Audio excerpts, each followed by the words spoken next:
જૂનાગઢ ઉપરા દાદાની જગ્યામાંથી ભીમબાપુ મંત બોલું છું કે આજે ઉત્તમમાં ઉત્તમ દિવસ છે, યોગનો દિવસ છે. ગયા વર્ષ 11મું હતું, 12મું છે. તો સાગરભાઈ કટારિયાના 250-300 વિદ્યાર્થી લઈને આવ્યા હતા અને બધાએ ખૂબ યોગ કર્યા અને આજનો દિવસ બહુ સરસ છે. અને દાતાર બાપુના ખૂબ ખૂબ આશીર્વાદ લીધા. બધાએ રક્ષા પોટલી બાંધી અને બધાએ દાતારની ખૂબ પેટ ભરી પ્રસાદ લીધી અને બધા ખૂબ ધન્ય બન્યા છે. અને દાતારની જગ્યામાં તો અમારે ગૌશાળા છે, 50 ગાયોની ગૌશાળા છે. તો ઘરના દૂધની સાસુ હોય, ઘરના દૂધની બધી પ્રસાદ હોય અને બધાએ ખૂબ આનંદ કરે છે. અમારી જગ્યામાં જો કે અમે બધા તહેવાર તો એક ઉજવાય છે, અમારે બધા ધામે ધૂમે જ ઉજવાય છે, બહુ સરસ રીતે ઉજવાય. દસરા હોય તો ઉપર નવનાથ, વિશ્વ શાંતિ માટે યજ્ઞ બને છે. ઉતાસની હોય તો ઉતાસની પ્રગટે છે એવી. એમાંય અમારા ઘરની ગાયોના છાણાની બને સ્પેશિયલ.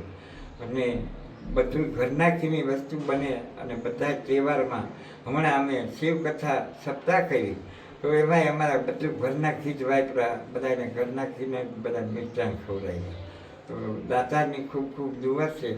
તો બધા માથે ખૂબ આનંદ લે છે અને બધાના કામ પૂરીપૂરણ થાય છે.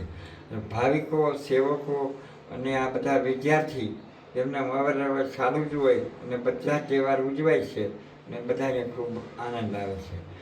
વૃક્ષના મેળો હમણાં આવશે, 8મા મહિનામાં જ આવશે. એ એવો ધામધૂમે ઉજવાય. હમણાં ભીમી ગેરી 11 આવે છે, એમાં એવું ઉજવાય. વચમાં અષાઢ મહિનામાં ગુરુ પૂનમ આવશે. એ બધા તહેવાર એવા ઉજવાય છે. દરેક તહેવારમાં અને બધી વ્યક્તિ આવે છે, કોઈ પણ જ્ઞાતિ બાકી નહીં હોય, બધી જ્ઞાતિ આવે છે, કોઈ પણ વ્યક્તિ આવે છે. અને બધાએ એક જ હરખો પ્રસાદ હોય, બધા એક હરખો પ્રસાદ લે છે અને બધાના માથા ટેકાવે અને બાપુનું નામ લઈને અરજ કરે છે તો બધાના કામ પરિપૂર્ણ થાય છે.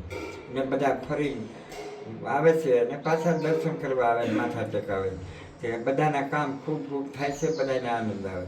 પછી આપણે સીડી ચડી, ત્યાં પગથિયે ચડતાય, ત્યાં ઊંડી ગાંઠિયાની પ્રસાદ દે, ચા દે, એટલે સીડી ચડતાય બધા સીડી માથે પાણી છે, ચા પાણી હોય તો બધું ફ્રી ઉપમાં હોય. કોઈ પાસે કાંઈ માગતા નથી કોઈ દિવસ. કોઈ અમારે અજાણ બહાર કોઈ એવું બોલી ગયું હોય ત્યારે તો ખ્યાલ ન હોય, બાકી કોઈ વસ્તુ કોઈ માગતા નથી. એવી દાતાની દુઆ છે કે દેવાવાળા અમારા સેવકો હોય અને કામ કરવાવાળા અમારા સેવકો છે. આ અમે હોરી સીડીએ પગથિયા રંગા, થાંભલા રંગા. થાંભલે જો ન રંગી તો અહીંયા તો ઉપર ધુમ્મસ વાદળા બહુ હોય તો બધા કાઢી જાય છે. તો બધા અમારા સેવકો રીએ અને સેવકો બધા ખબર કરે. અને સેવકોએ અમારા જે આ લાઇટવાળા એટલા બિપિન છે, શૈલેષ છે, એ બધાએ ખૂબ મહેનત કરે છે અને બધાને ખૂબ ખૂબ ધન્યવાદ છે. અને એના અમને અમારા બધાને આ એકો એકને અમારા અભિનંદન કહેવાય કે દાતાર બાપુ ખૂબ ખૂબ બધાને આપે, બધાની મનોકામના પૂરી કરે એવી દાતાની ખૂબ ખૂબ દુઆ લઈએ. અમારા દરેક તહેવાર ઉજવાય છે અને બધા તહેવારમાં બધી જ્ઞાતિઓ હોય અને બધા એકો એક આવે છે, બધા રોકાય છે અને બધા આનંદ ખૂબ મેળવે અને બધા ધન્ય બને છે અને બધા ખૂબ ખૂબ થાય. જો 2 વર્ષ પહેલાં ભાગવત સપ્તાહ થઈ, અત્યારે 11 મહિનામાં આ શિવપારાયણ બેહારી હતી, એમાં બધી માણસો ખૂબ ખુશી થતું હતું. અમારા બધા તહેવાર ઈદ હતી, એ એટલા માણસો આવતા હતા, એ બધા પેટ ભરી જમી જતા હતા અને દાતાની દુઆ માગતા હતા. એકો એક વ્યક્તિ આવે છે તો બધા જ ખૂબ ખૂબ ધન્ય બને છે. અને આ બધા વિદ્યાર્થી સાગરને અને બધા અમારા દાદાથી અભિનંદન. દાતાર બાપુની બધાને ખૂબ ખૂબ દુઆ લઈએ. જય દાતા.